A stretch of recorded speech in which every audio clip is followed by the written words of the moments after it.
कैलाश धाम में शिव अपनी शक्ति से युक्त थे। कभी कभी शिव अपनी शक्ति के साथ युक्त होने में अर्धनारीश्वर रूप की तरह उनकी छवि दिखने को मिलती है। चित्रकेतु उनमें उनका स्वरूप देख करके उनके हृदय में भ्रांति हुई। आस्ते मुख्या सभाएं वे मिथुनी भूये भार्यया। उन्होंने अपने भगवान महादेव जी की जो स्थिति देखी उससे उनको कुछ विशेष श्रद्धा नहीं हुई। अथ महावृद्धरो विव्रति सदसी श्रियम। उन्होंने अपनी शक्ति के साथ युक्त देख करके शक्ति तत्व पार्वती जी को उनकी इस दुर्भावना को देख करके उन्हें लगा कि महा संकीर्तन में लगे रहते हैं चित्रकेतु और उनके ऐसे भगवान के ऐश्वर्यमय जो स्वरूप हैं, विलास में स्वरूप हैं, उनमें इनकी निष्ठा नहीं है। उन्होंने कहा, चित्रकेतु भले ही तुम विद्याधरों के अधिपति हुए, परंतु अब तुम भगवान के धाम में जाने लायक नहीं हो। तुमने भगवान के भक्तों की, भगवान की विभूति स्वरूप जो विलास में रूप है उनकी तुमने उपेक्षा की। इसलिए तुम अब कुछ काल तक आश्रय योनि को प्राप्त करो, जिससे तुम्हारी जो बुद्धि है निर्मल हो, भ्रमित ना हो। चित्रकेतु ने उनके इस शाप को सुन करके कहा, हे मातेश्वरी, आपने जो शाप दिया मुझे अंगीकार है। यद्यपि वो चाहते तो उन शाप में प्रति उत्तर देते हुए कुछ न कुछ उसका प्रतिकार कर सकते थे, परंतु जरा भी उनके मनोमालिन्य नहीं हुआ। जो प्रकृति के गुणों के प्रभाव से रहित हैं, उनके लिए प्रकृति के गुणों से जो होने वाली स्थिति है उसका प्रभाव नहीं रहता। चित्रकेतु ने कहा कि देखो मातेश्वरी, हमारे लिए न शाप की कोई प्रधानता है, न अनुग्रह की प्रधानता, न स्वर्ग की कोई प्रधानता है, न नरक की कोई वासना है, न सुख की के लिए आकर्षण है, न दुख की निवृत्ति के लिए कोई उपाय हम करते हैं। जो जीव तत्व है वो संसार के भाव से परे होने के कारण उसका न कोई अपना है न पराया है। समस्य सर्वत्र निरंजन से। जब सब में समभाव हो जाता है तो सुख के प्रति ना हमें राग होता है, ना दुख के प्रति कोई रोष होता है। फिर भी हमारे चित्त की धारणा के अनुसार यदि आपको कष्ट हुआ तो मुझे क्षमा करें। इस प्रकार चित्रकेतु की भावना को देख करके महादेव जी ने अपनी पार्वती जी से और उनके कैलाश धाम में आए हुए जो भगवान के गण थे उनको कहा कि देखो, तुमने भगवान के भक्तों का स्वरूप देखा, हरेर अद्भुत कर्मणा। जिस प्रकार भगवान की लीलाएं अद्भुत होती हैं, इसी प्रकार जो भगवान के भक्त हैं उनको भी भगवान की कृपा प्राप्त हो जाती है तो प्राकृत भाव से रहित हो जाते हैं। संसार की ऐशना, संसार की वासना, इच्छाओं से सर्वथा परे हो जाते हैं। आज तुमने देखा कि ये न स्वर्ग का आकर्षण है, न मोक्ष का आकर्षण है, नरक के प्रति कोई, सब में समदृष्टि वाले ऐसे भगवान के भक्त होते हैं। जिनके हृदय में भगवान की भक्ति का प्रवाह रहता है वो ज्ञान वैराग्य से युक्त हो करके भगवान के ही एकमात्र आश्रित रहते हैं। उनके लिए संसार के जो क्षुद्र आलंबन हैं, आश्रय हैं, आकर्षण का विषय नहीं होते। भगवान के साथ ही वो सर्वात्म भाव से युक्त होते हैं। इसलिए तुम्हें आश्चर्य नहीं होना चाहिए कि ऐसे चित्रकेतु नारद जी और अंगिरा ऋषि के उपदेश से जो उन्होंने धारणा प्राप्त की, धारणा की पराकाष्ठा भगवान के श्री चरणों में गोपी भाव से अनुरक्त हो करके स्वरूप शक्ति की कृपा प्राप्त करते भगवान की नित्य लीला में प्रवेश करने में है। इस प्रकार पार्वती जी ने भी सुना, भगवान शिव के गणों ने भी सुना। उनके शाप को अंगीकार करने के कारण वही चित्रकेतु अब त्वष्टा के मंत्र शक्ति के प्रयोग से आसुरी वृत्ति को प्राप्त हुए। उस आसुरी वृत्ति के कारण यद्यपि वो शाप से आसुरी वृत्ति को प्राप्त हुए थे, परंतु निरंतर 1 लक्ष्य से अधिक वर्षों तक भगवान के नाम संकीर्तन से युक्त रहने के कारण उनको उस शरीर में भी आसुरी भाव में रहते हुए भी भगवान से अखंड अनुराग की प्राप्ति हुई।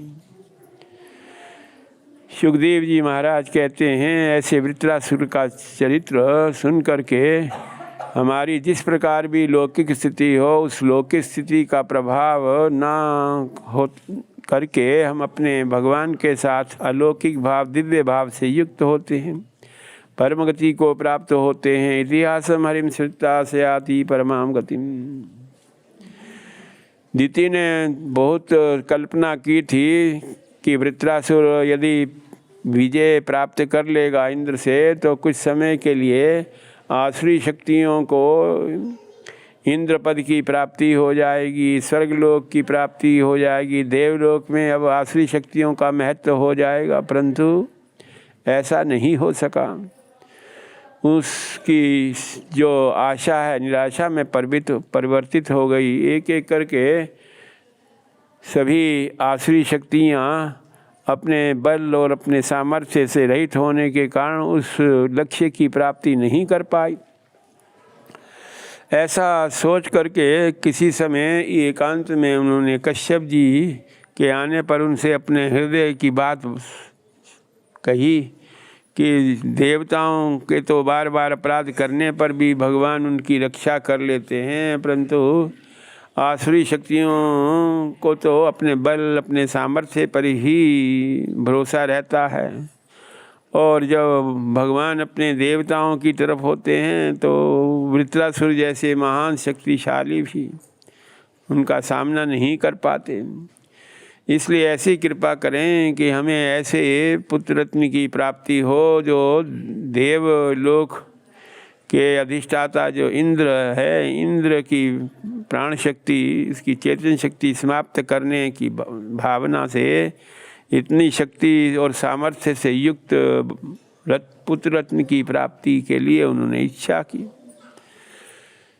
कश्यप जी ने कहा कि दिति, यद्यपि ये तो देवी वृत्तियां हैं, आसुरी वृत्तियां हैं, तुम आसुरी वृत्तियों को देवलोक का देवी शक्तियों से युक्त प्राप्त करना चाहते हो, तो ये कठिन कार्य जो है इसके लिए तुम्हें 1 वर्ष तक साधना करनी पड़ेगी। साधना करने से संभव भी असंभव भी संभव के रूप में हो जाता है। दिति ने प्रार्थना की, हे कश्यप जी, आप उस साधना का स्वरूप बताएं जिसको 1 वर्ष तक निरंतर करके हम अपने लक्ष्य की प्राप्ति कर पाएं। नियम उपनियमों को बताते हुए कश्यप जी ने कहा, ना हिंस्यात् भूत जातानि न शपेत् न नितं वदेत्। कोई भी हम सत्कर्म करते हैं, साधना करते हैं, व्रत करते हैं, तो उसमें दूसरों की हिंसा ना हो ये ध्यान रखें। ना शपेत नितं वदेत, किसी को शाप अथवा अनुग्रह करने की भावना भी नहीं होनी चाहिए। ना छिन्द्यात् नखरोमानि ना स्पेत् यदमंगलम्।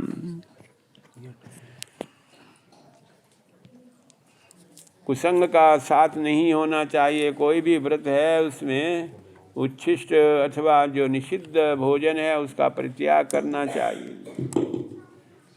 भुंजीत उदक्यादिष्टं पिबेत् अंजलिना त्वपाः।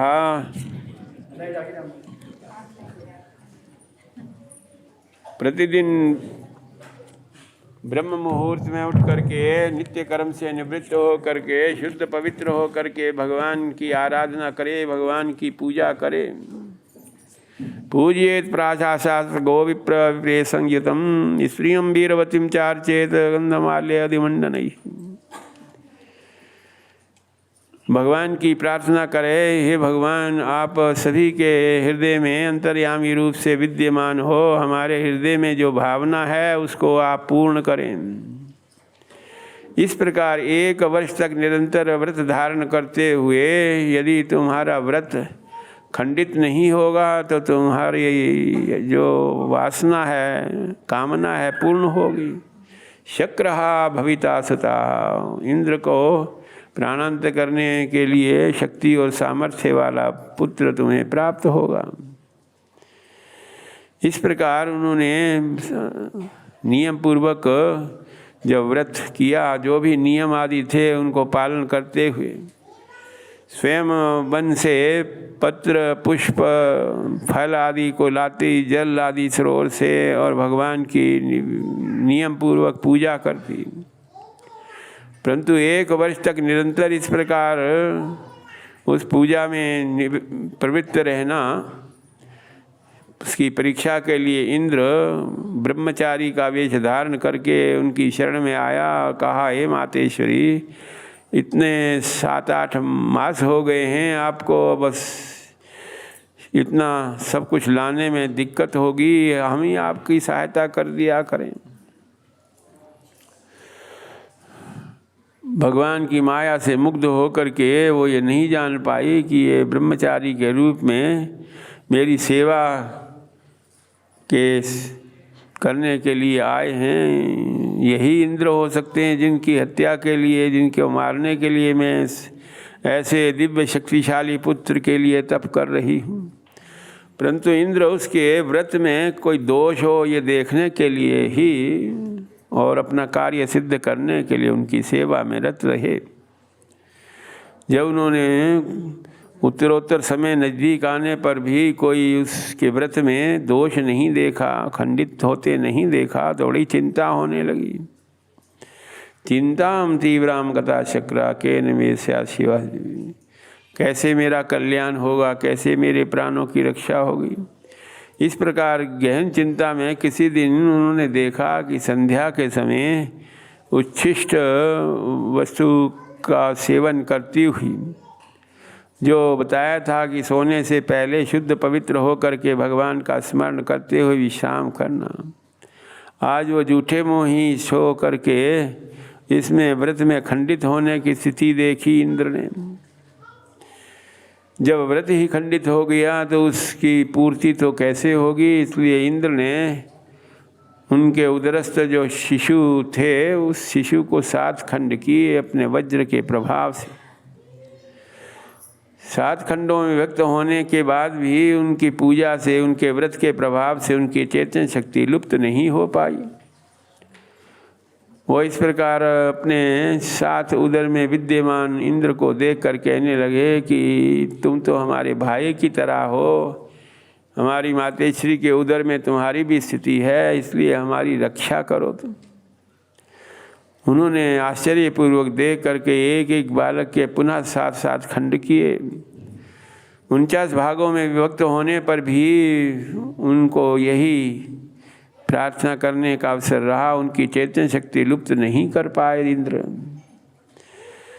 जब 49 बालकों के साथ इंद्र मातेश्वरी के समक्ष प्रस्तुत होते हैं तो इंद्र को अपने स्वाभाविक रूप से देख करके मातेश्वरी ने कहा कि हमने एक पुत्र का संकल्प किया था, ये 49 बाल कैसे हो गए? तुम्हें यदि इसके बारे में कोई रहस्य मालूम है तो बताएं। सत्यम कथय माम ऋषा। इंद्र ने सोचा अब हमारा काम तो हो ही गया, जिससे भय था वो तो भय निवृत्त हो गया, इसलिए सरलतापूर्वक सत्य भाषण करने में ही अपनी भलाई है। उन्होंने मातेश्वरी दिति से कहा कि मातेश्वरी आपके व्रत में दोष हुआ, उससे आपका व्रत खंडित हो गया, तो मैंने अपनी रक्षा के लिए ही तुम्हारे उन बालक के 7 खंड किए, परंतु उसमें भी वो जीवित रहे तो पुनः 7 खंड किए। परंतु ये तुम्हारी आराधना का फल है, जिसके कारण ये कुशल पूर्वक इनकी लौकिक स्थिति बनी रही।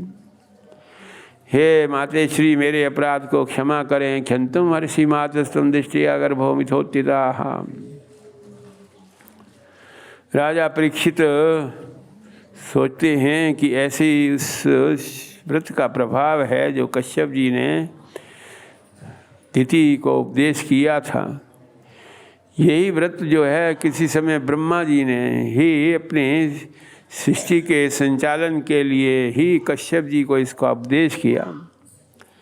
इस व्रत का इतना प्रभाव है जो निष्काम भाव से अथवा भगवान के प्रीत्यर्थ ऐसे व्रतों को करे तो उसका क्या फल है, इसलिए उसका विस्तार पूर्वक वर्णन करने के लिए अपेक्षा करते हैं परीक्षित। सुखदेव जी कहते हैं कि ब्रह्मा जी के मुख से ये जो निश्चित व्रत है, उस मार्गशीर्ष जो भगवान का प्रिय मास है, मार्ग शुक्ल पक्ष की प्रतिपदा से इस व्रत को प्रारंभ करें। ये सार्वकामिक व्रत भी है, सब प्रकार की लौकिक अथवा अलौकिक कामनाएं पूर्ण होने वाला ये व्रत है। इस व्रत को करते हुए मरुदगणों की जो दिव्य कथा है उसको भी भावना करे, श्रवण करें।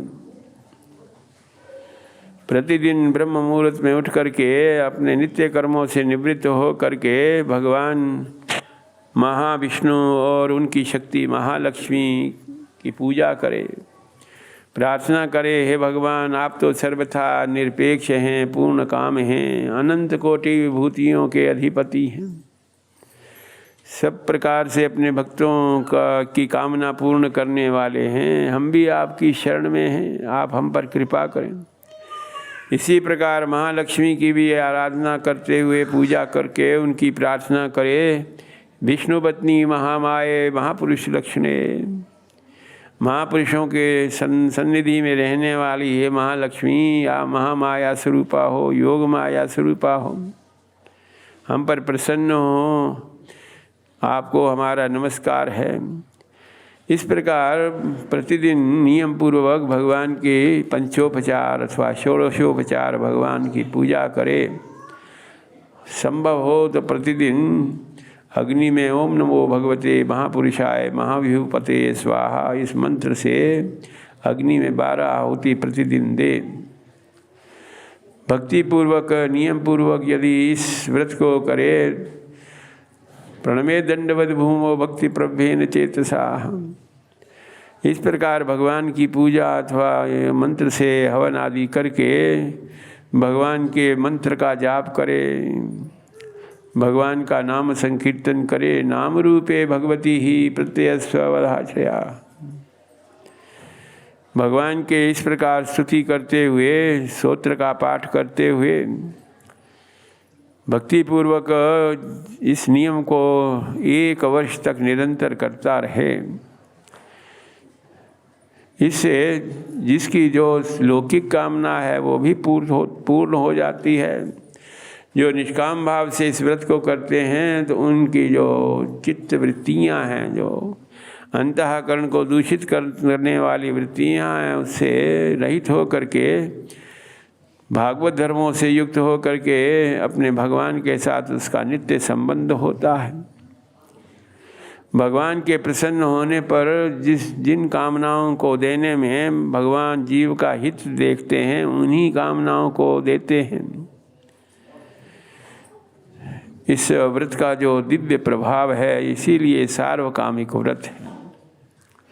राजा परीक्षित पूछते हैं कि हे भगवान सुखदेव जी महाराज, समप्रिया से ब्रह्मन भूतानाम, भगवान से, भगवान की तो ये चराचर अनंत कोटि ब्रह्मांड में जितनी भी जीवात्माएं हैं, भगवान के योग माया के प्रभाव से, भगवान की चित्त शक्ति के प्रभाव से उनका प्रादुर्भाव होता है और फिर उसी से सृष्टि का विस्तार होता है। तो सृष्टि के विस्तार में भगवान अथवा उनकी योग माया अथवा उनकी जो वैष्णवी माया है वो ही प्रधान है।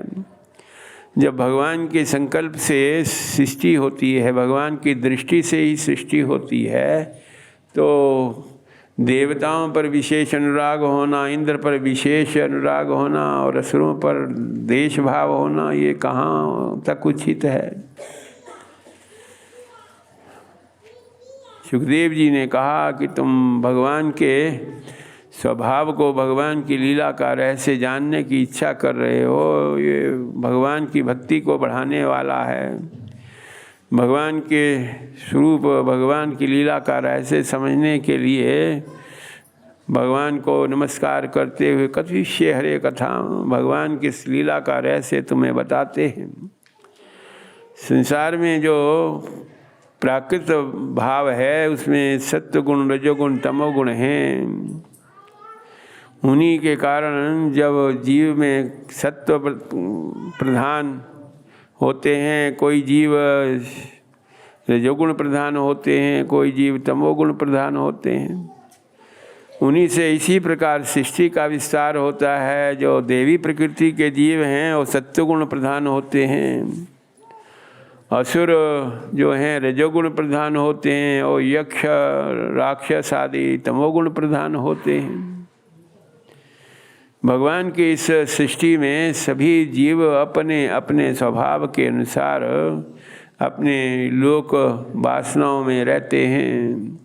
अपने स्वभाव के अनुसार उनकी गति है, चेष्टा है, क्रिया है। रजस्तमस्कान प्रवीणो पुरुषवाहा, जो रजोगुण तमोगुण से युक्त हैं उनकी स्थिति वैसी ही रहती है। जो सत्वगुण से युक्त हैं वो देवी संपत्ति से युक्त रहने के कारण उनकी कुछ विशिष्ट स्थिति रहती है। जो तुमने शंका की कि इसमें भगवान की जो लीला है, उस भगवान की लीला में जो कर्मों का नियंता है वो तो भगवान के ही शक्ति संपन्न विधाता हैं, परमात्मा हैं। न मे पार्थार्थी कर्तव्यम त्रिषु लोकेषु किंचन। भगवान अपनी स्वरूप शक्ति से युक्त होने के कारण जीवों पर भी स्वरूप शक्ति की कृपा जब प्रदान करते हैं तो उस समय फिर ये लौकिक जो कृत्य हैं अथवा लौकिक उचित अनुचित का जो स्वरूप है, प्रकृति के गुणों के अनुसार जो संसार का स्वरूप है, इससे भगवान को प्रयोजन नहीं रहता। जो अपने स्वरूप से स्वरूप शक्ति से युक्त हैं, ऐसे ही किसी समय महान राजसूय यज्ञ में भगवान विराजमान होते हैं। महान राजसूय यज्ञ युधिष्ठिर के यहाँ होता है। युधिष्ठिर जी ने भगवान को भी स्मरण किया कि आपकी अध्यक्षता में ये यज्ञ होगा। भगवान आए और उस यज्ञ में एक अद्भुत वस्तु घटी, जिसमें युधिष्ठिर जी ने देख करके उनको बड़ा आश्चर्य हुआ।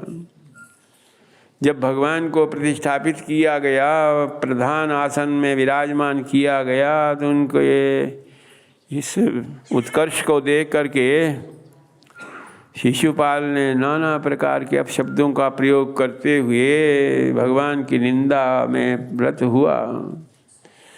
परंतु अपनी निंदा से भी उन्होंने शिशुपाल को अपने चक्र सुदर्शन के प्रहार से, भौतिक स्थिति तो उसकी नहीं रही, परंतु भावमय देह से तेजोमय रूप से भगवान के श्री चरणों में वो विलीन हो गया। भगवान का सायुज्य उसको प्राप्त हुआ। बिहारी लाल की।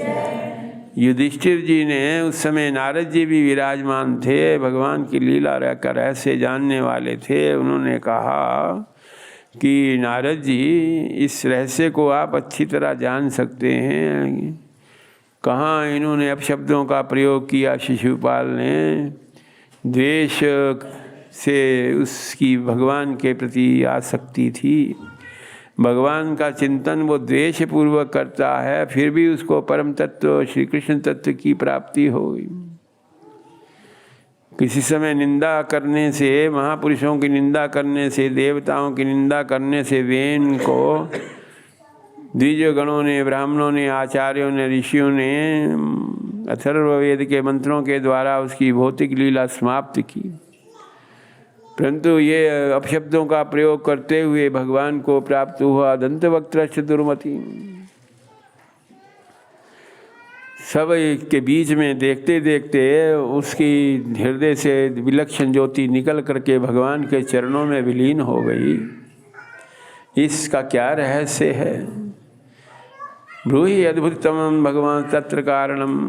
भगवान की इस अद्भुत लीला का सार वैसे बताते हुए नारद जी कहते हैं, भगवान जो हैं इस संसार के जो चित्त वृत्ति में आने वाले जो विकार हैं उससे सर्वथा रहित हैं। निंदा करना अथवा स्तुति करना, सत्कार करना अथवा तिरस्कार करना, ये देह को लेकर के होते हैं। भगवान इस प्रकार की वृत्ति से रहित होने के कारण तस्मात् वैरानुबंधेन निर्वैरेण भयेन वाहा।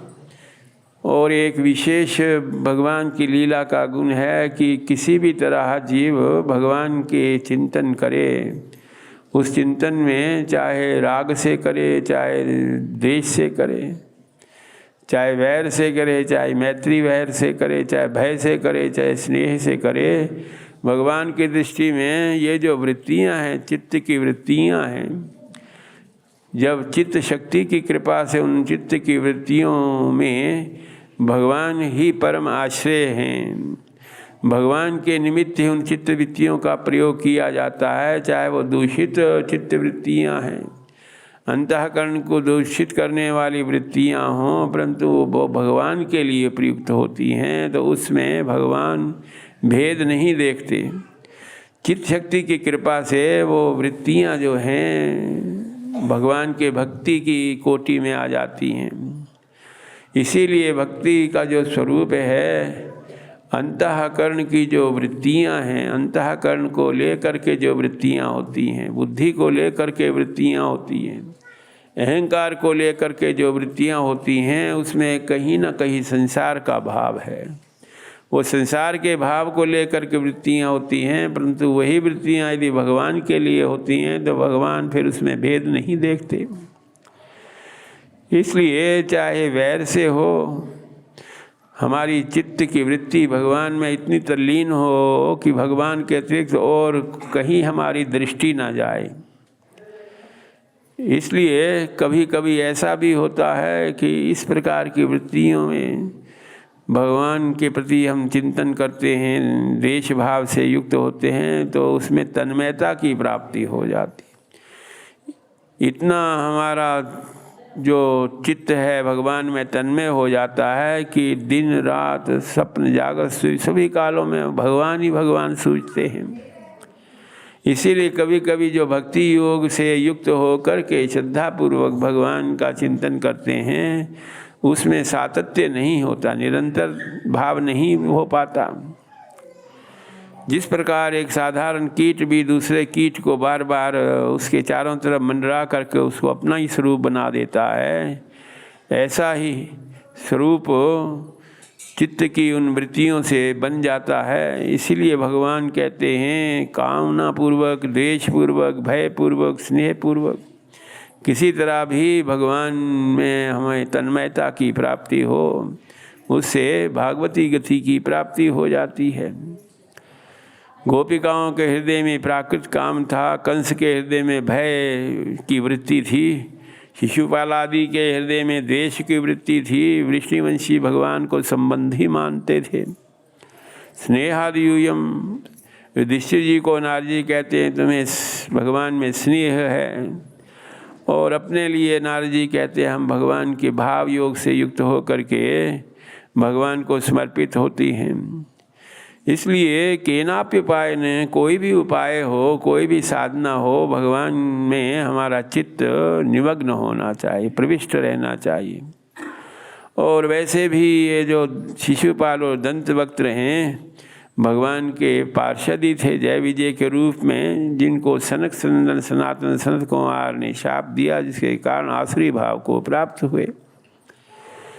किसी समय सनक सनंदन सनातन संत कुमार वैकुंठ धाम में गए, सोचते थे कि भगवान के सहज दर्शन हो जाएंगे, परंतु उसमें जय और विजय ने विघ्न डाला। कहा कि तुम दिगंबर हो, 5 वर्ष की अवस्था वाले हो, तुम्हें भगवान की लीला का रहस्य नहीं समझ में आएगा, अभी तुम्हारी खेलने की, क्रीड़ा करने की उम्र है। अब भगवान के दर्शन जब स्वस्थ हो जाओगे, भगवान की लीला का रहस्य समझने लगोगे, तो दर्शन कर लेना।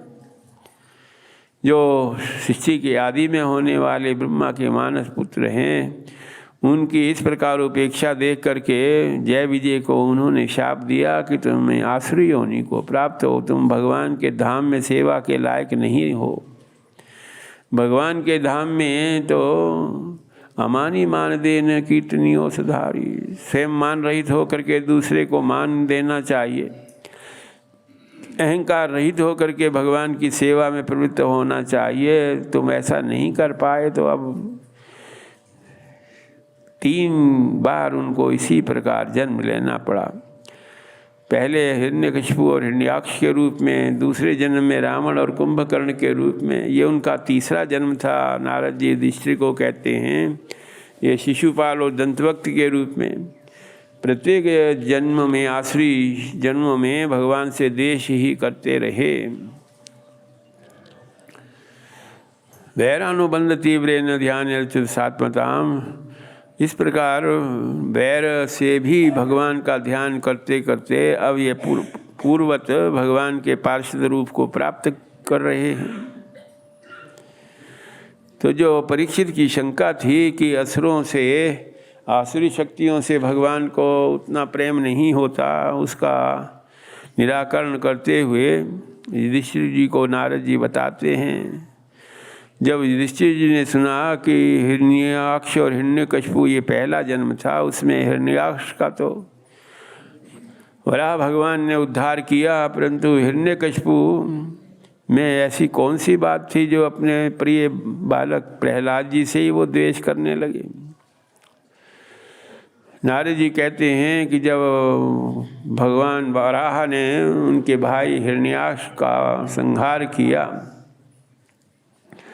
तो उन्हें लगा कि जिस शक्ति का संचार करने में हम अपनी रक्षा कर सकते थे उतनी शक्ति तो हम में नहीं है। उन्होंने अपने प्रभाव से देवलोक में बिना किसी युद्ध के अपने प्रभाव की प्रतिष्ठा की। अपने असुरों को ये निर्देश दिया कि जहाँ जहाँ शुभ कर्म होते हैं, यज्ञ दान तप आदि, वहाँ वहाँ जा करके ऐसे जनपदों को उनकी स्थिति ना रहे, ऐसे वहाँ के साधक ना रहें, ऐसा कुछ कार्य करो। माता अदिति ने देखा कि जो हिरण्याक्ष जिस दुर्बुद्धि के कारण उनको भगवान की विलास में स्वरूप वराह भगवान की कृपा से उनका संहार हुआ, हिरण्यकशिपु तुम भी वही काम, वही पुनरावृत्ति कर रहे हो। भगवत तत्व की इस प्रकार उपेक्षा करनी तुम्हारे हित में नहीं है। अभी तो मुझे अपने हिरण्याक्ष की चिंता रहती है, बार बार उनकी स्मृति बनी रहती है, और तुम्हारी भी वही गति हो गई तो मैं कैसे जीवन धारण करूंगी। उसकी इस प्रकार अपने हिरण्याक्ष की स्मृति और आसक्ति को देख करके हिरण्यकशिपु ने कहा कि हे मातेश्वरी, संसार में जो भी जीव हैं वो प्रपा की तरह प्याऊ में मिलते हैं, जिस प्रकार उस प्याऊ में मिल करके अलग हो जाते हैं, उसके बाद उनका एक दूसरे से कोई परिचय नहीं रहता। इसी प्रकार संसार में, संसार की स्थिति है, अपने प्रियजनों से हमारा कभी संयोग हो जाता है, कभी वियोग हो जाता है, परंतु आत्मा तो नित्य है, अविनाशी है, सर्वव्यापक है, शुद्ध है, भिंगम माया विसर्जन गुणान।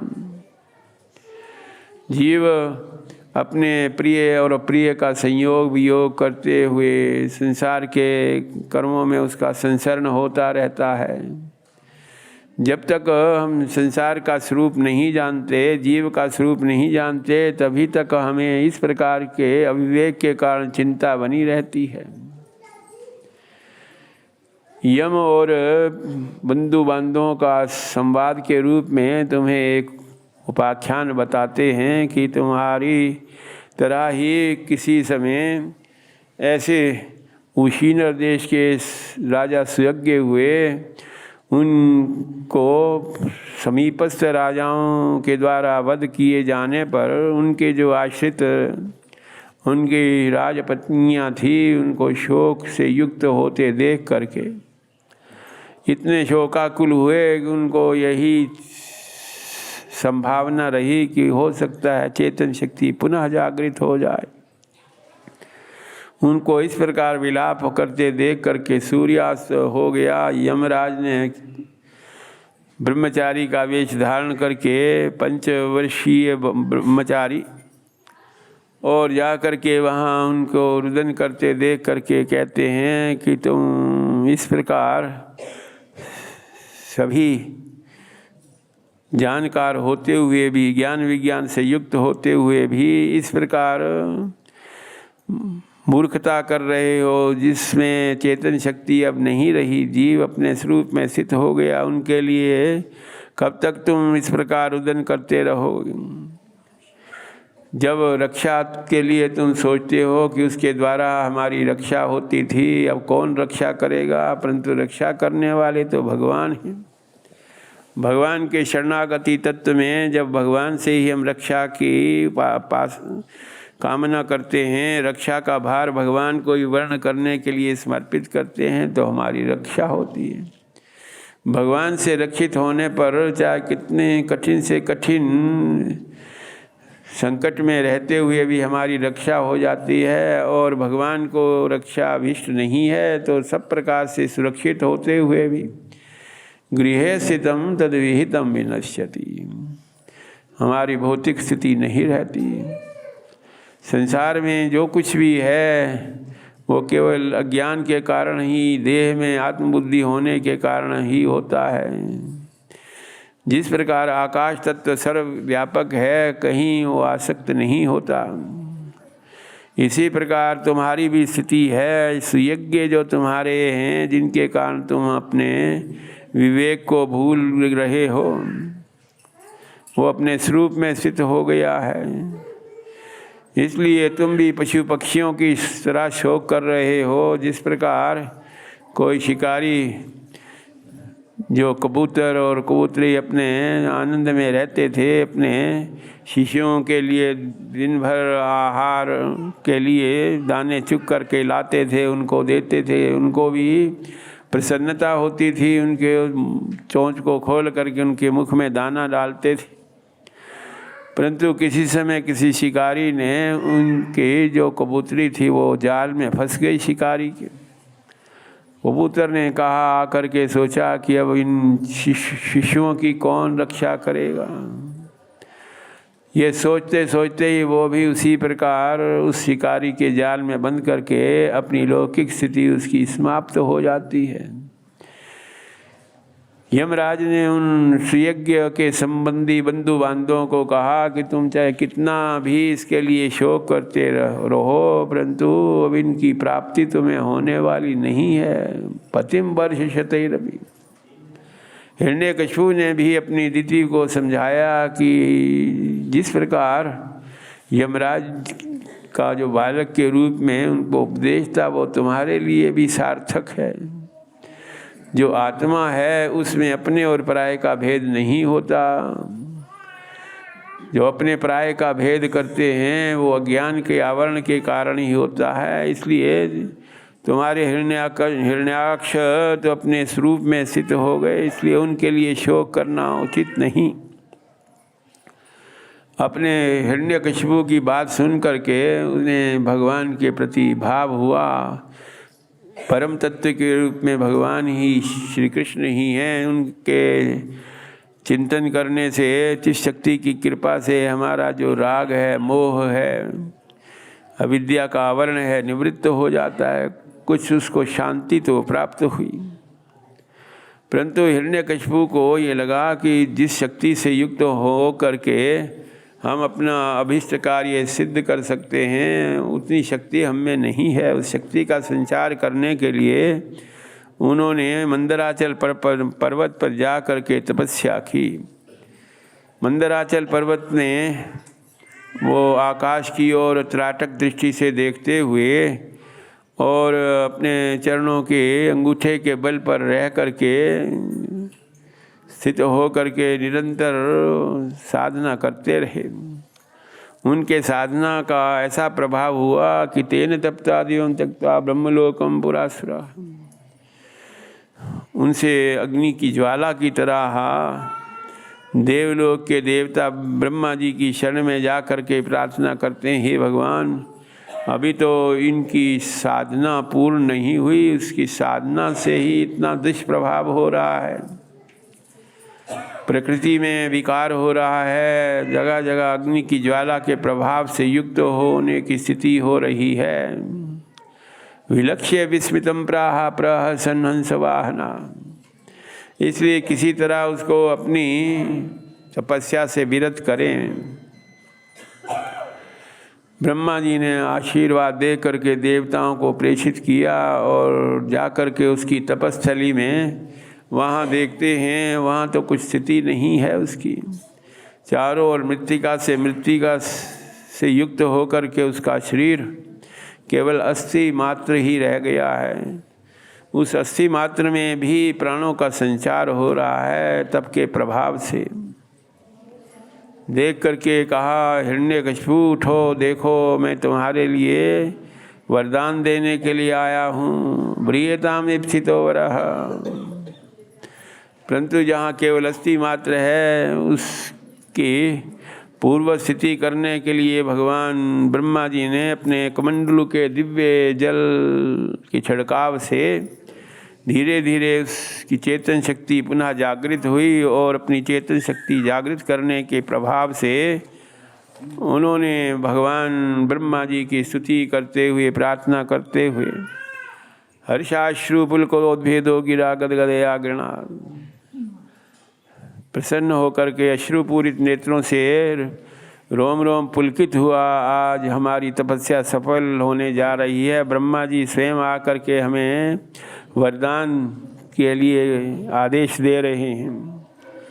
ब्रह्मा जी की स्तुति करते हुए उस हिरण्यकशिपु ने प्रार्थना की, रजा सत्तमोधाम्ने पराय ब्रह्मणे नमः। आप ही सृष्टि के आदि कारण हैं, मूल कारण हैं, सृष्टि के बीज आप ही हैं। हे भगवान आपको हमारा नमस्कार है। आप ही काल के रूप में विद्यमान हैं, कूटस्थ आत्मा के रूप में आप ही विद्यमान। ये सराचर जगत आपके अधीन है। इस जगत को तत्त स्वभाव से युक्त करने के लिए, तत्त कर्मों से युक्त करने के लिए, तत्त चेष्टा से युक्त करने के लिए आप ही परम कारण हो। आपके अधीन ये समस्त विद्याएं हैं, कलाएं हैं। हे भगवान यदि मुझ पर आपकी कृपा हो तो चिद शक्ति युक्ताय तस्मै भगवते नमः। आप चेतन शक्ति से भी युक्त हैं, जड़ शक्ति से भी युक्त हैं, मायिक शक्ति से भी युक्त हैं। यदि आप देना चाहते हो तो आपकी सृष्टि के किसी भी पुरुष से मेरी प्राणांत ना हो, हत्या ना हो, न अंदर हो, न बाहर हो, न रात्रि में हो, न वन में हो, न किसी शस्त्र से हो, न अस्त्र से हो, न किसी नर से हो, न पशु से हो, न प्राणवान से हो, न प्राण अचेतन तत्व से हो। द्वंद्व युद्ध करते हुए भी मेरी मृत्यु ना हो। जहाँ तक उसकी बुद्धि जा सकती थी उसने वरदान अपने लिए ब्रह्मा जी से प्रार्थना करके, ब्रह्मा जी ने भी कहा कि हे हिरण्यकशिपु यद्यपि ये दुर्लभ हैं सभी वरदान जो तुम कह रहे हो, इससे एक तरह से तुम अपने को अजर अमर बनाने की कोशिश कर रहे हो, परंतु तुम्हारे कठोर तप को देख करके मैं ये वरदान दिए देता हूँ। वरान यद्यपि दुर्लभान। बड़े प्रसन्न हो करके ब्रह्मा जी को नमस्कार करके वो अपने नगर में प्रवेश करता है और उसने सोचा कि अब जो मूल कार्य है उसको मैं पुनः देवताओं पर उसका जो द्वेष का भाव था, जिन देवताओं की रक्षा के लिए भगवान ने वराह अवतार धारण करके उसके भाई हिरण्याक्ष का वध किया था, आज उसका प्रतिशोध करने के लिए उसने देवलोक में जा कर के, देवलोक में देवताओं ने देखा कि अब हिरण्यकशिपु का तो युद्ध से हम इनकी विजयश्री प्राप्त नहीं करेंगे, इसलिए उन्होंने अपने को कुछ समय के लिए वहाँ से अंतर्हित किया। बिना प्रयास के हिरण्यकशिपु को देवलोक के वैभव की प्राप्ति हुई। पैफे निवासय्या मुक्तादाम परिच्छेदाः। जिस देवलोक के, जिस स्वर्गलोक की प्राप्ति के लिए बहुत से शुभ कर्म यज्ञ याग आदि करने के बाद कहीं प्राप्ति होती है, इसको बिना किसी प्रयास के प्राप्त हो गई। अब जो भी देवताओं को यज्ञ के भाग की प्राप्ति होती है, ये स्वयं अपनी शक्ति के प्रयोग से उसको ग्रहण करने लगा। इस प्रकार उसके ऐश्वर्य को देख करके देवता भगवान की शरण में जाते हैं कि हे भगवान, ये कब तक जो व्यवस्था है आपकी इस प्रकार रहेगी, आप इसमें कब संशोधन करेंगे। भगवान ने कहा कि चिंता न करो, जब इस प्रकार अति हो जाएगी, वेदों की उपेक्षा, गौ माता की उपेक्षा, ब्राह्मणों ऋषि महर्षियों की उपेक्षा, और उसके साथ साथ अपने ही भगवत भक्त पुत्र से द्वेष करेगा, तो चाहे ब्रह्मा जी ने कितने भी वर दे दिए हों, उसकी फिर प्रधानता ना रह करके इसकी लौकिक लीला समाप्त हो जाएगी। भगवान के इस प्रकार सांत्वना देने पर सब अपने अपने धाम को पधारे देवता। प्रहलाद जी में भगवान की भक्ति स्वभाव रूप से थी। देव ऋषि नारद जी की कृपा होने से वो जन्म से ही इस प्रकार भगवान में उनकी रुचि थी। ब्रह्मण्यशील संपन्ना सत्य संदो जितेंद्रिया। उनको अपने न रूप का अभिमान था, न जन्म का, न विद्या का। मानस्तंभ विवर्जिता। भगवान से जब हमारा सहज प्रेम होता है तो उसमें रागात्मिका भक्ति की प्राप्ति होती है। उसमें किसी प्रकार का प्रयास अथवा श्रम नहीं करना पड़ता, साधना नहीं करनी पड़ती। जीव भगवान का है, भगवान के लिए है, भगवान में विलीन होना है। जो जन्म जन्मांतर की साधना के फलस्वरूप अथवा भगवान की स्वरूप शक्ति के फलस्वरूप अथवा महापुरुषों की कृपा से जब उसकी इस प्रकार बुद्धि भगवान में समर्पित होती है तो भगवान में नैसर्गिक ही रति होती है। जिस प्रकार छोटे छोटे शिशु संसार में बाल क्रीड़ा में लगे रहते हैं, परंतु भगवान के द्वारा ही कृपा प्राप्त करने के बाद ये उनका संसार का भाव नहीं हुआ। वो तो उठते बैठते सोते जागते सभी अवस्थाओं में भगवान के साथ युक्त रहने की भावना करते। गोविंद परिरंभिताः। उन्हें भाव होता कि भगवान हमें हृदय से लगा रहे हैं। जब कभी इसमें अपने को रहित देखते तो अश्रुपूरित नेत्रों से भगवान का स्मरण करते। कभी भगवान के साथ युक्त हो करके अत्यंत प्रसन्न हो करके भगवत भाव से युक्त होते। कभी भगवान के नाम संकीर्तन को करते हुए लज्जा का परित्याग करके नृत्य करते। तो कभी भगवान की भावना से युक्त हो करके इतने तन्मय होते कि उन्हें अपने देह की भी बोध नहीं रहता। कभी शांत भाव से भगवान से संस्पर्श की अनुभूति प्राप्त करते। ऐसे महाभागवत प्रहलाद जी से किस प्रकार युधिष्ठिर जी पूछते हैं, उनको इस प्रकार प्रहलाद जी की गतिविधियों से किसी प्रकार से संतोष नहीं था। इतना द्वेष करने लगे वो अपने प्रहलाद से कि अंत में उन्होंने सोचा कि इसकी लौकिक स्थिति समाप्त कर दी जाए।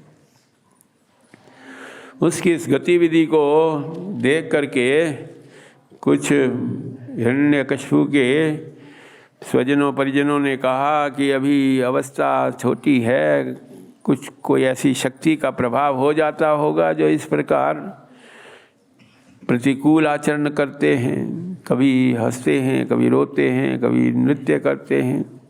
इसलिए बच्चों के साथ इसको गुरुकुल में भेज दो और वहाँ रह करके इसका सुधार हो जाएगा। शुक्राचार्य के गुरुकुल में जो प्रारंभिक शिक्षा देने के लिए षंड और अमर्क आचार्य थे, उनसे उन्होंने शिक्षा ग्रहण की उन्होंने। उनको पहले तो व्याकरण शास्त्र का ज्ञान दिया। भगवान महादेव के डमरू से जो 14 सूत्र निकले वही अक्षर ज्ञान के रूप में संसार में प्रतिष्ठापित हुए। फिर कुछ अच्छी बात जो वेदों में शास्त्रों में शुक्र नीति में है उसका उपदेश उन्होंने दिया। परंतु इसको सुन करके प्रहलाद जी ने सोचा कि ये संसार की माया मोह में प्रवृत्त होने की ही बातें हैं, देत बुद्धि से युक्त होने वाली जो बातें हैं, संसार के अनाग्रह परिग्रह से युक्त होने वाली बातें हैं, अपने और प्राय के भेद वाली ये बातें हैं। इसलिए उस उपदेश को सुनकर के भी उनको हृदयंगम नहीं किया प्रहलाद जी ने।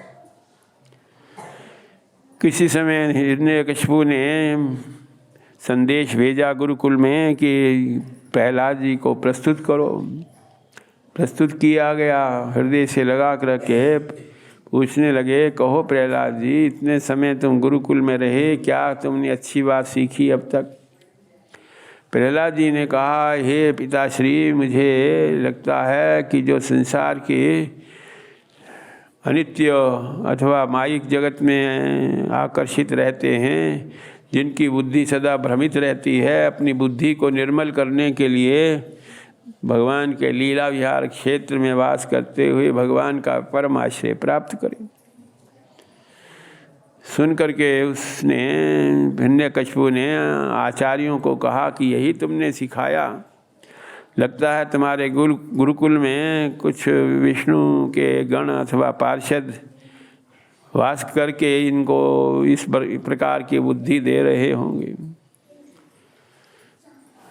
गुरुजनों ने कहा कि ऐसी बात तो नहीं है, प्रहलाद जी से इसकी जिज्ञासा करो। प्रहलाद, तुम सत्य कहो, इस प्रकार की बुद्धि तुम्हें कैसे प्राप्त हुई? प्रहलाद जी कहते हैं, जिनकी माया से मुग्ध होकर के जीव संसार के भाव को परित्याग नहीं कर पाता, बुद्धि भ्रमित रहती है, ऐसे भगवान की मायिक शक्ति को भी नमस्कार है। हिरण्यकशिपु ने आदेश दिया, विशेष रूप से इस पर ध्यान रखो गुरुकुल में। अब वो ले जा करके गुरुकुल में उन्होंने इसकी बुद्धि को समझ लिया कि ये भगवत तत्व में युक्त होने के कारण जो भागवत धर्म से युक्त करने वाली बातें हैं वही इनको सिखाई जाएं। अब जो शास्त्रों में भागवत धर्मों की युक्त करने वाली उपनिषदों में बातें हैं, तैत्तिरीय उपनिषद में आता है, मातृदेवो भव, पितृदेवो भव, आचार्य देवो भव। ये माता अथवा पिता अथवा आचार्य भगवान का ही स्वरूप है। इसमें इस प्रकार श्रद्धापूर्वक भावना करे। किसी समय पुनः स्मरण किया तो अब जा कर के प्रहलाद जी ने हिरण्यकशिपु को साष्टांग प्रणाम किया। उस पितृदेवो भव की श्रुति को सुन करके बड़े प्रसन्न हुए हिरण्यकशिपु। अब कुछ सुधार तो हुआ, जिसको अब लगता है कि मैं चराचर जगत का अधिष्ठाता हो गया, इंद्रलोक स्वर्गलोक मेरे ही अधीन है। शायद यही सोच करके कि बाद में ये सब ऐश्वर्य मुझे मिलेगा, इसलिए बुद्धि में परिवर्तन हुआ। पूछा हिरण्यकशिपु ने कि प्रहलाद, कुछ अच्छी बात हमें फिर से बताओ। प्रहलाद जी ने कहा, मैंने तुम्हें पहले ही बताया था कि भगवान का आश्रय प्राप्त करना चाहिए। जो संसार के माया मोह में पड़े हैं, उस भगवान के आश्रय प्राप्त करने के लिए नवदा भक्ति का स्वरूप बताते हैं। शरणम कीर्तनम विष्णु स्मरणम पाद सेवनम अर्चनम वंदनम दास्यम सख्यम आत्मनिवेदनम। ये नवदा भक्ति है। इसमें भक्ति का प्रत्येक अंग भगवान के भाव से युक्त करने के लिए पर्याप्त है। अपनी बुद्धि के अनुसार, अपने स्वभाव के अनुसार भगवान के जिस नवदा भक्ति के अंग से तुम्हें विशेष भगवत भाव से युक्त होने का फल प्राप्त हो, वही तुम्हारे लिए अनुष्ठान करने के लिए, साधना करने के लिए पर्याप्त है। शरण करते हुए भी हम भगवत भाव को, भगवान के नाम संकीर्तन से भी भगवत भाव को प्राप्त कर सकते हैं। स्मरण करते हुए निरंतर फिर नाम संकीर्तन का प्रभाव है कि भगवान में अनन्य भाव से सतत भगवान का स्मरण बना रहता है। श्वास श्वास में अजपा जाप की तरह भगवान का स्मृति बनी रहती है।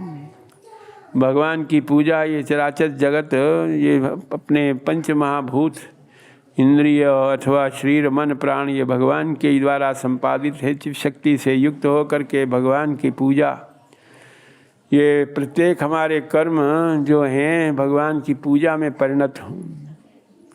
भगवान को नमस्कार करे, भगवान के समान और कोई शक्तिवान नहीं है, इसलिए वही भगवान हैं जिनकी हम वंदना करें, जिनको प्रणाम करें।